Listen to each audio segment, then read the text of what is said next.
All right, so here I am with Derrick, Broze. It is Easter Sunday, 2022. We are in Morelia, Michoacan, in Mexico. And I thought that it would be good to take this occasion of Easter to reflect a little bit about the connections between anarchism and Christianity. So, Derrick, how are you doing? I'm doing good, man. Welcome to my house. Yeah, thank you for having me. So, let me just begin by asking about how you grew up. For instance, what was your interactions with Christianity, churches, youth groups, anything like that growing up? So, I'm originally from the U.S. and in Texas, and Texas is definitely part of what they call the Bible Belt in the U.S. So there's probably more churches, or just as many churches as there are banks, or something like that. Some outrageous number in parts of Texas with a lot of churches. So it's part of the culture. I wouldn't say that my family was super religious, but I think there were people that considered themselves Christian that were trying to be religious, and so there would be periods when I was a kid where we would be going to the Sunday schools. They'd take us as kids, as real young kids, and we'd be in there while the adults were singing the songs, and just trying to understand that as a little kid, like, what are we here for? Like, oh, Jesus' birthday. Okay, it's Christmas. It's Easter, whatever, right? Yeah. You don't really know what's going on. You're just a little kid playing and listening to the songs and stuff. And then as I started to get older, like I said, my family would kind of go in and out. So by the time I got to junior high, my family was going through a period of wanting to get back into the church. And I think it was because they were starting to see myself and my brother getting in trouble in various ways. And so they were like, all right, we got to get him back in the church. And I remember pretty much hating it. Honestly, I just was like... What kind of church was it? It was like a non-denominational Christian church. I think it was just called like the First Christian Church of wherever we were at. Was it really big? No, it was a small one. It was like, at most, I'd say there's probably 75 people that went to it. It was like Texas, especially in Houston, does have the freaking mega churches. Like the Joel Osteen's in Houston was massive. But no, I never went to a place like that. It was super small. So it was cool in that way, like very close community. I think that's often what people are really looking for out of church. Yeah, and that's something that I have a little bit of a different experience from a lot of people, because my experience growing up in a church were really positive. Really, I grew up in a Mennonite church, and my parents' social life was completely, having to do with the congregation, and I was friends with the kids of their friends, and so we got to play, and I liked the stories, and I liked the way that I was taught, and it made a lot more sense to me than school. I think I rejected so much of it because, well, multiple reasons. For one, like when I was getting to junior high, this period of my family's like, all right, we're going back into church, right? And they were getting more serious about it. I think it was probably because my mom had just had my younger brother, so they wanted to, like, all right, it's time for us to take our family back to God, And so we started doing that, but I was in a very angry place as a teenager, and so I think I just rejected anything that was too happy. It was just like, oh, this is too positive for me. Like, I can't stand it, and I would just remember my brother and I would sit in the back, like, just listening during the youth groups and sort of making fun of people. I didn't really take it too seriously, but there was a point, I'd say in 7th, 8th, 9th grade, early high school, where my parents were continuing to try to push religion on me, and I finally got to a point of like, okay, well, if you want me to be religious, then I want to learn, about religion. And so I started just doing my own research, and so I started reading the Bible, but I also went to the school library and checked out the big book of world religions that had everything from like Sikhism to Buddhism to Christianity to just all these different, and I was just like, let me learn about all of it. I got a copy a friend had of the Satanic Bible, even read that. Like, I read like everything I could, and my parents found the Satanic Bible and found this big book of world religions. Oh, they flipped out, of course, like probably more the Satanic Bible than the other one, but it was interesting though. It was a big lesson for me because they threw away both of them. So like, I borrowed the Satanic Bible from a friend, and like, sorry, my parents threw it away. The other thing was a school book, and I told them, like, you guys threw away a library book. Like, we're gonna have to pay for that now. But it was sort of this, at least for where my parents were, I think that they were more afraid of me learning about other religions. Like, they wanted me to find God, but I realized, like, oh, you guys just want me to believe what you believe. It's not necessarily that you want me to find God, like, in my own path, kind of discovery or whatever. It was just like, do what we say, follow what we say. Because I started to see that same mentality. I would go to the Sunday schools, and I was the kid that would get kicked out of for saying, hey, I'm in 7th, 8th grade, I'm learning about Greek and Roman mythology, and I'm just curious, how do we know in 1,000 years we won't be studying Christian mythology, right? And or how do we I would ask questions that they would say things like, you got to have faith, or because God says so, or this and that, or leave the room, wait outside. I would get kicked out of Sunday school. Get into trouble for asking questions and trying to learn, and so it turned me off to religion or even any spirituality, I would say, for a long time, and I became I was the kid that would draw pentagrams, even though I wasn't satanic or anything, because it triggered people, because I just could see how easily people would get offended. I would write 666 and do this stuff, so I had a weird relationship with it, and I thought I hated God or hated all that. I think it was just because of all that. Then growing up, healing some of my internal traumas and stuff, I became more and more open to it, but that was my general experience. I think a lot of people go through that as well. I think that around the time of puberty is or when people are breaking away from their parents in order to form their own identity, then there is, I think, a need to separate from the beliefs of your parents in one way or another, and so I think that has something to do with it. But I want to explore kind of the good and the bad of Christianity, because one of these ideas that I promote is that all cultural phenomenon, be it sports or religion or different arts, contain hegemonic and counter-hegemonic elements within themselves. So I think that something that you mentioned is a discouraging attitude towards questioning authority and questioning the official version of events, and that's something that that I think that at a certain point you figure out, okay, wait, this isn't quite lining up, this doesn't quite make sense, and the Bible is a big riddle, but I think that it's not historical. I think serious-minded people can agree on that, And to give one example, which I find is really interesting, is nowhere in the New Testament does it mention that in the exact time period which they're talking about, Judea was in revolt against the Roman state, and the epicenter of this of the revolutionary activity was in a place called Galilee. Where was Jesus from? Galilee, well, Nazareth, but then began his ministry in Galilee or whatever.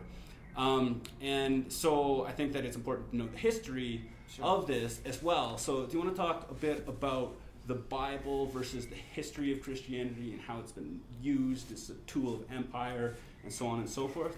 Yeah, I mean, this is obviously a huge area of research that in my book we've just kind of sort of dip into it. We have sections in there about Christianity, Islam, Taoism, Buddhism, and a few other traditions, and how they intersect with anti-authoritarian thought. And I took some inspiration from other books that dive much deeper, but generally speaking, I mean, I think that I take a position similar to what you just said, that I don't look at the Bible as a historical document, that I don't look at it as fact of telling us exact events, or even open to the ideas of whether or not certain people really existed, or might have been kind of amalgams of multiple people, or people writing after the fact. I'm open to all those ideas, so I do live in a family who is Christian, right? So I have a mother who reads the Bible every day. Literally, that's her way of connecting on a spiritual level. And it's interesting for me because with what I just said, I don't see the Bible as historical fact. I think it contradicts itself in a number of ways. I think there are some interesting lessons, all the different things you could say about the Bible, whether you're talking about just the Old Testament alone,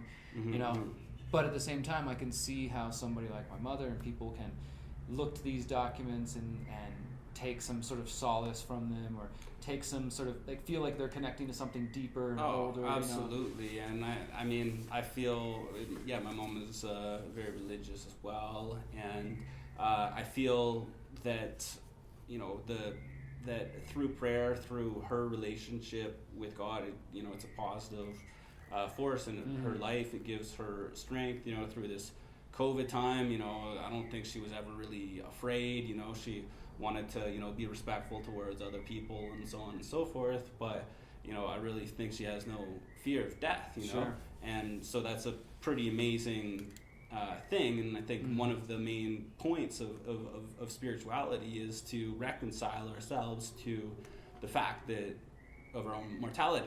Oh yeah. So yeah, I think. Well, so back to what you were just saying there, and I think I'll relate to what how my mom as well. I don't think she also lived with much fear.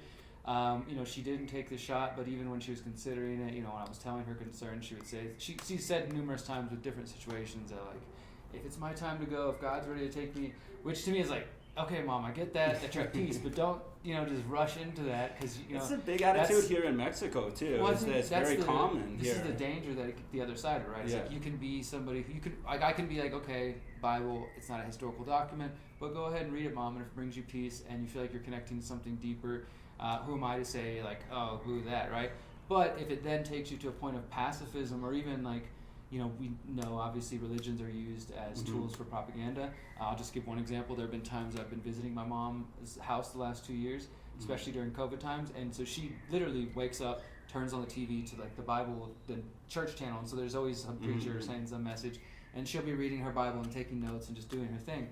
And sometimes there's been a few times where I've noticed like little bits of propaganda in there about support Israel no matter what, or Christian just Zionism, different things like that, and I'll kind of pause it like, hey Mom, hold on, did you just catch what that said? Like this guy is trying to get you, and he's connecting that to God and wanting you to believe that, and just lay some really for sleazy stuff. And so it's clear, like it could be good for like, okay, you found some spiritual peace, but it can also pacify people like, oh, I'm not going to fight for my own life because God's got me. Or they can subtly be brought into the propaganda, and since the Bible is so able to be molded for multiple reasons, anybody can fit it. It fits my cause, and look, God said this. So exactly. So there's dangers in there too, Okay, so one thing that I wanted to ask you about is I saw something that you that posted. Was Jesus an anarchist? So let me just ask you that: was Jesus an anarchist? I think if Jesus is existed as a historical person, which I think there's potential for that, that it seems like he, I've seen different claims, right? Like so the socialists try to claim him.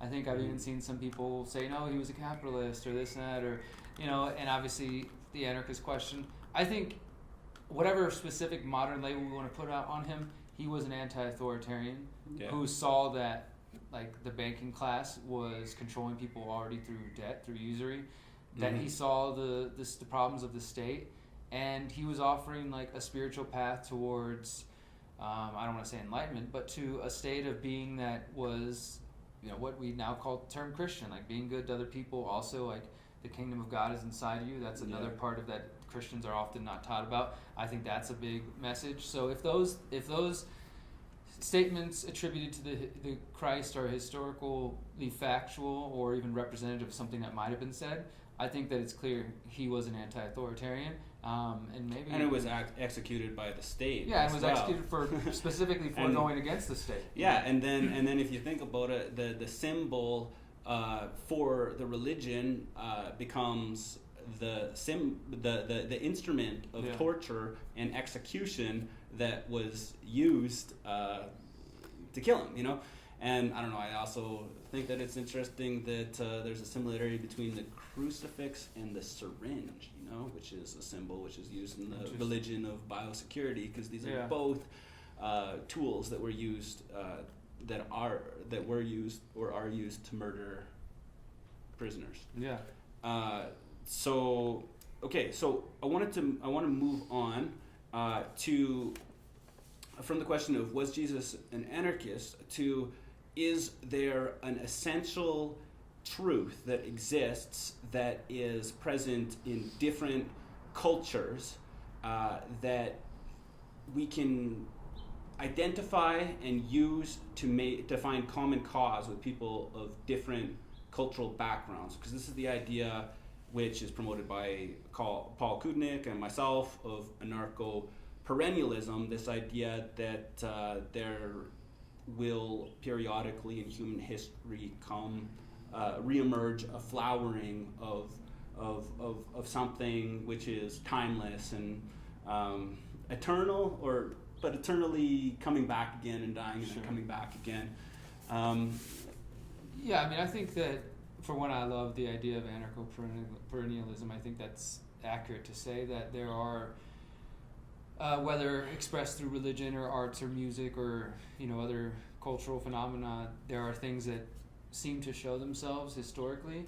And so if we were talking about, is there a sort of common tradition, a common culture, a common set of beliefs that we can find repeated throughout history, throughout the world, I think that you can. I mean, again, that's the problem, and the benefit of religion is that you can almost adapt the Bible to fit nearly any kind of cause you want, right? I'm sure we can go through the Quran and find some pretty horrible things, and we can find some other things that sound pretty, powerful and inspiring and things of that sort. So with that understanding that, of course, a religion can be adapted to fit many different causes, I do think that there are some commonalities, and that's what we try to explore in the book, is like there does seem to be, on some level, an anti-authoritarian trend. Like they're not necessarily explicitly like saying like go fight the government or fight the state or fight the king or what have you, right? But they're also not preaching like obedience to a church or a state, right? They're talking about finding God in your experience or in the world around you, right? And with Taoism, there was even some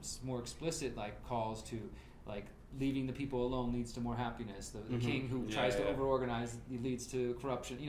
Like really openly saying these kind of libertarian ideas about freedom, about liberation. And so I think that there is some of that you can find in different traditions. And on the spiritual sense, I think overall they are trying to speak to people about a deeper connection to the world we live in. And I don't know, I do think that there's probably some element of truth to the fact that the modern world we're living in, this gets into the whole Kaczynski conversation and everything, but the modern world we're living in and being constantly inundated with distractions and stimulation, etc., has taken us not only away from like our connection to nature, but via that disconnection from nature, disconnected us to the spiritual world as well, and can make it harder to see these sort of perennial connections that exist, right? Like I think most of those older traditions before they became organized religions and bastardized and the priest class came in and all this stuff, were speaking about a deeper connection to God, to the earth, to the planets, the trees, the animals, and so I think that does exist. Now whether or not it's been lost and muddied in the waters with all the changes, it's a whole other thing. Well, another thing that I wanted to bring up is the relationship historically between Anabaptism and Anarchism, because what happened in the 1500s is that people, after a long time of being exploited by a very corrupt priest class, rose up against the Roman Church, the Vatican, the authority. And this was a revolutionary movement, and there's Martin Luther, who was more partial revolutionary, and then the Anabaptists took it further, and I was raised in an Anabaptist church, and there is a doctrine which is called the priesthood of believers. And this is the idea that we don't need priests to act as intermediaries between ourselves and God. And this was a very revolutionary idea then. I would argue it's still a revolutionary idea now, because if you think about it, really what it means is that you are deciding right and wrong for yourself. That is, that you are acknowledging no authority, no earthly authority higher than yourself. Therefore, you are claiming your sovereignty as a free individual. And so I would argue that the doctrine of the priesthood of believers is a form of anarchism expressed spiritually. And then later, in the aftermath of the French Revolution, the kind of this freedom-centric philosophy was expressed in non-religious terms, and we have the emergence of this phenomenon of secular anarchism. But I think that you could trace that directly back to Anabaptism, and then there would be earlier antecedents in millenarian cults of the Middle Ages and various heretical sects, and going back to animistic, pagan or indigenous societies as well. So I mean, part of Paul Kudenik is expressing with the idea of anarcho-perennialism, and I think is also present in your writing, is that there is a natural way for human beings to live in relationship to one another, and I suppose the natural world as well. Sure. And we call this natural law. What does natural law mean to you? Sure. So before I get to that, I mean, I think I love the story of the Anabaptists, and I think that's a really just beautiful history. And I agree with you too. This is what we tried to show in The Conscious Resistance, the first book, Reflections on Anarchy and Spirituality, just showing that, you can go back throughout history and see these different areas where people like the Anabaptists were driven to, I think, essentially just claim their sovereignty, claim their self-ownership, because they're like, well, no, you don't own us. We're going to believe what we want, and we're willing to travel halfway across the world, or start new communities, or move to new countries, or whatever, or sometimes, be tortured or fight, whatever, for these rights, right? And so it seemed, and then like you said, later comes the secular tradition of recognizing like sovereignty from the state. And one of the lines that we say in the book is, you can see the connection between like anarchism and spirituality and the state and religion. Like you can see that, like, to me, spirituality is like freedom of the emotional, psychological, mental, kind of ethereal body in that realm. It's freedom, it's sovereignty in that realm, and the church is trying to limit that and organize religion. And then in the physical realm, anarchism is that of your physical body, of yourself, etc., related to the secular state and things of that sort. But the two seem to go hand in hand. So I think that's a really important observation for people to make, that maybe the deeper rooted deeper in humans is this desire to believe what we want and to connect to God, to connect to nature. And so that was the first way we recognized, like, hey, we don't want authority over ourselves. And then later, of course, the government asserts it in all these other ways, and people push back. But well, I think we're living in this great dialectic, right? Because there was a point in time where the hegemony of the state was religious, and that the authority of the ruling class was enforced through religious propaganda. And then you have the Enlightenment, the scientific revolution, age of reason that arose in reaction to this, and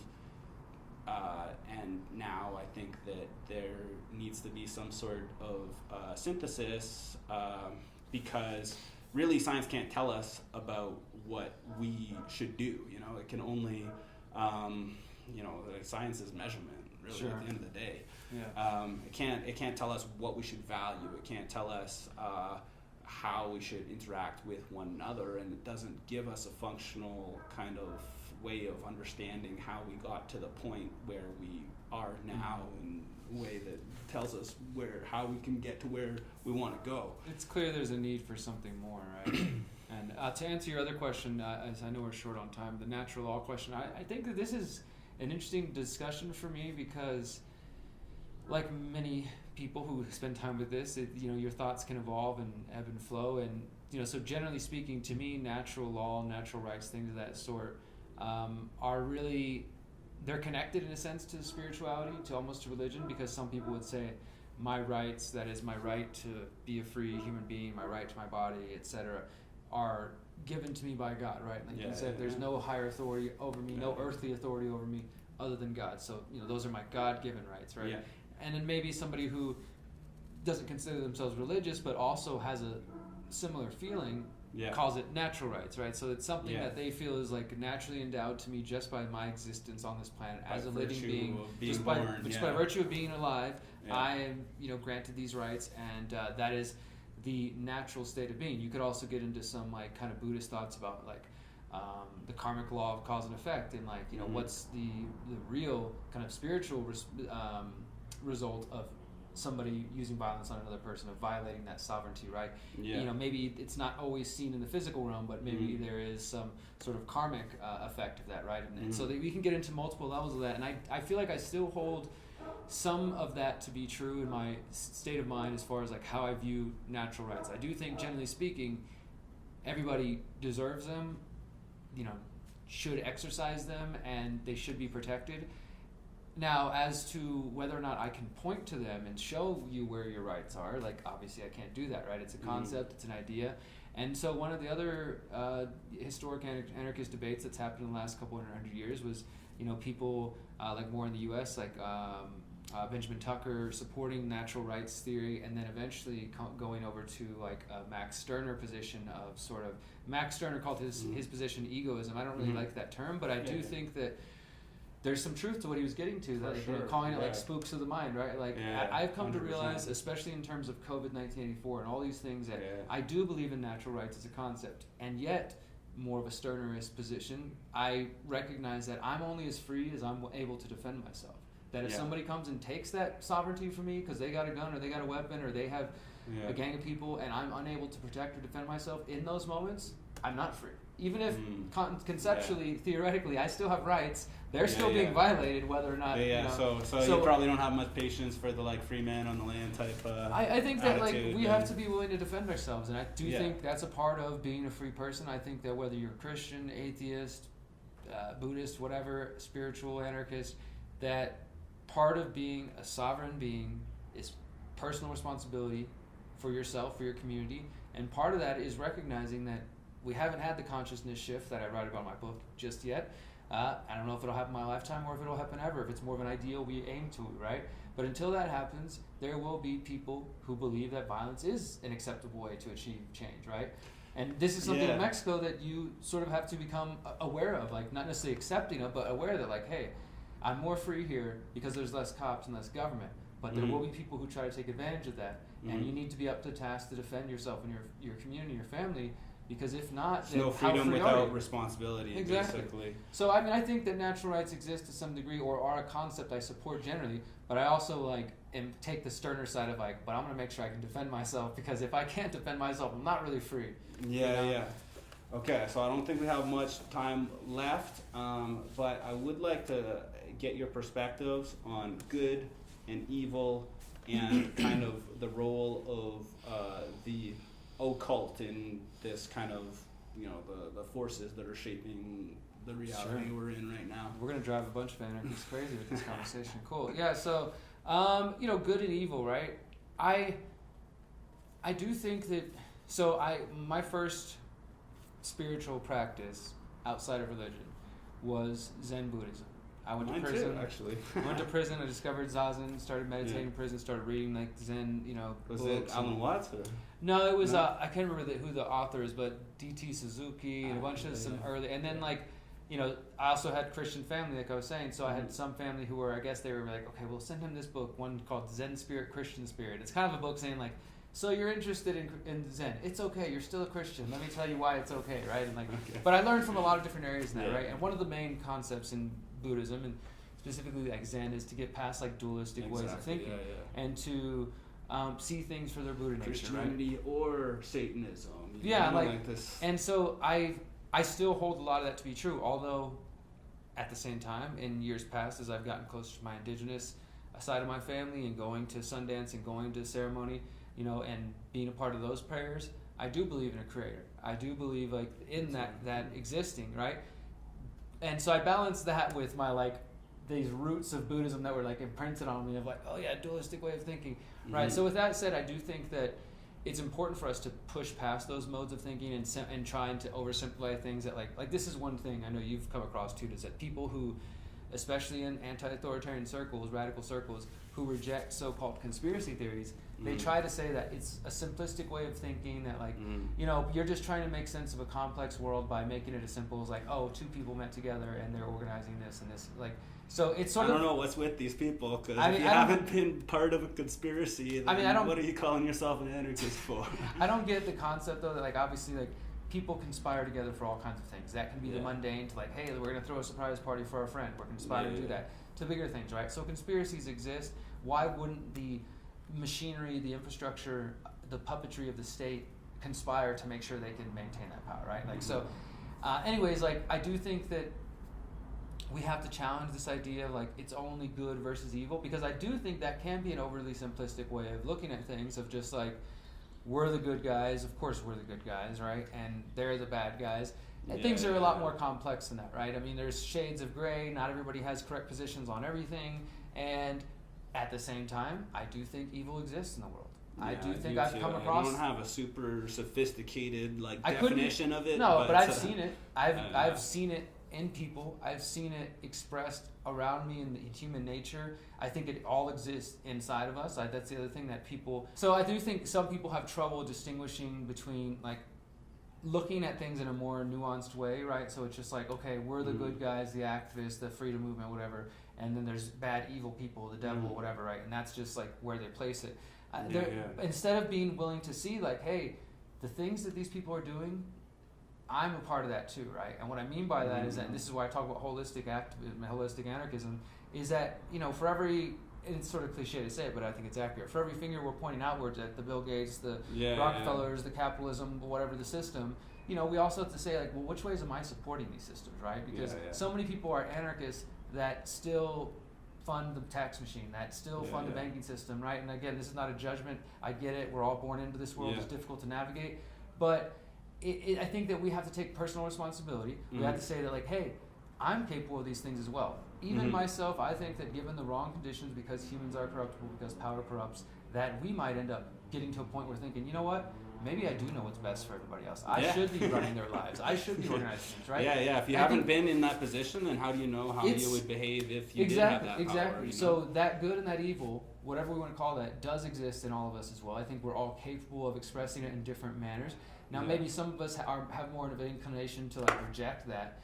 But again, given certain circumstances, or especially in the case of some of these intergenerational criminal families, they're being raised generationally to like, you're meant to rule the world. We're better than everybody. Interbreeding between families, only hanging out in their own cliques, like that probably would corrupt any young mind to believing like, oh yeah, these people are useless eaters. I am meant to rule the world, etc. Right? So I think that's one thing, is to try to recognize that good and evil exist in all people, and we're probably all capable of it in different ways. And it can be a very difficult but a humbling thing to accept, because I feel like it also allows for a little bit of empathy and the potential for, I don't know if it's possible to say like forgiveness of the people running this machine, but true accountability, right? Well, I'm a pantheist, so I don't really recognize a difference between myself and anyone else in kind of ultimate sense. So it's like, yes, we're doing this to ourselves, really. Right? Like, and that's the thing too, is like, again, they're a part of us, they're expression of us. I think that there is that yin and that yang, that back and forth between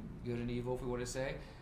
If without this evil in the world of these people doing these different things, then there wouldn't be anarchists historically who felt the need to rebel and revolt against them, right? And we wouldn't have been born later to read about these anarchists, to take inspiration, to say, I want to be a part of that movement, right? Without they doing their things, then we wouldn't be over here thinking of what is the solution, what is the way we can come up with better systems, how do we, work around these ideas. So it's sort of like there's a give and take, and there's a push and a pull. So I mean, I don't know how to really define evil per se, like personified. Let me ask you this: have you taken anything positive from Satanism? Like you mentioned that you read the Satanic Bible. Do you think that, because Satanism is just part of this dialectic, right? Sure. It's the opposite of Christianity, as far as I can tell. Maybe. Yeah. So there's definitely this. I think this will probably get us to a good wrapping up point too, because the second question you asked before about the occult is one I wanted to address, and it relates to this. So for one, like, when we use the term Satanism, I do think it's important to distinguish, right? You have different, just like any school of thought, there's going to be different sects and different chapters and this and that. So you've got secular Satanism, people who are like, oh, we're atheists, like we don't believe in some like personified evil, we just believe in like the left-hand path, do what thou will, and they just sort of don't pay attention. They're sort of like moral relativists. Like, if it's good for me and it's going to advance me, then good. It don't necessarily consider the consequences of how it affects other people per se. That's like exactly. That's like, hey, if this benefits me, I'm going to do this. That's like the left-hand path. Well, I mean, there's maybe other different traditions that carry on, but LaVey Satanism would be like the closest thing to that. But also Anton LaVey, he started bringing in some of this occult like traditions, right. And the occult of course just means like hidden, but whether people want to think it's a field worthy of study or not, the fact is that going back thousands of years there have been different occult practices, from the Egyptians to various cults around the times of Christ and before, and cult of Mithra, and all kinds of different groups, right, who had their traditions. Some of these evolved to secret societies. Some of these have their own ceremonies and their own rituals that they perform. And some of these are people who are in positions of power that participate in that. So with that said, there are people who might be labeled from the outside satanic, like, oh, they're doing satanic rituals, right? who may not consider themselves satanic. For example, there is also maybe a more descriptive term, Luciferianism, which does relate more specific to like the Bible and a worship of Lucifer, this character from Christianity, right? And like so that's, I think there is a distinction though, right? Somebody might say, oh, I'm satanic, but I just read the Satanic Bible and it says, you know, I do what I want. Like, you know, they have a different interpretation. They're not like doing rituals under the moonlight, but there are people who, you know, go that route, and they believe that like in certain occult kind of hidden teachings. And some people distinguish by talking about the dark occult as opposed to like just, you know, general occult kind of hidden teachings, because obviously intention matters. I do think that that's a field of research that a lot of anarchists are sleeping on. I encourage people to check out Mark Passio for work on that. Mark and I have done some interviews specifically with him addressing this, and he's done some talks about why he thinks it's a huge blind spot in anarchist thinking. And I do think, of course, it gets just lumped in conspiracy theory. Well, yeah, that's the thing, is I've avoided going too far down that rabbit hole because I want to pretend to be, you know, sane or whatever. The world's not sane. Yeah, I don't know. It's going to get crazier too. But yeah, I think I just think, just to wrap that answer up, because I don't think I got there all the way, but like, you know, the occult I do think exists. It's a thing. People, whether or not you want to believe that people in power practice these things, you know, that's a whole other conversation for another day, right? But the fact is, there are people from your weirdo next door neighbor to the local politician who do practice different rituals, who might be part of different occult societies, who are worshiping different gods or traditions than what they publicly claim, right? That is something that still exists, and if you can go back and study historically, like these are like I said, Egyptian cults and others that have survived, just different groups like that. Now, whether or not that is relevant to most people, I think it's up to you. For me, spirituality does play a role in my life, and what I recognize is that these people also recognize the spiritual kind of warfare going on, right? They might proclaim to be Christian, but it seems like some people... Or they might these days, they might proclaim to be materialist. They might proclaim to be Darwinist. Oh, exactly. You know, but really, they, you know, their actions suggest otherwise. Exactly. Behind closed doors, they might be doing some other things, right? Now, again, freedom to practice whatever you want, right? I believe in the freedom to practice whatever religion. Yeah. I also think that people need to not fool themselves when some people, their religions, traditions, beliefs, systems, etc., are specifically very much authoritarian. You know, that might be something where we have to start paying attention, right? Yeah. Okay, well, that seems like a good note to end on. So, conscious resistance. Derrick Broze here is one of the pioneers of this new holistic anarchism, which looks at different religions and spiritual traditions, seeking to identify affinities and allow us to find common ground with people of different backgrounds. So thank you very much for taking the time to sit down with me, Derrick Broze, and hope that everyone out there watching this has enjoyed this discussion. Thank you very much.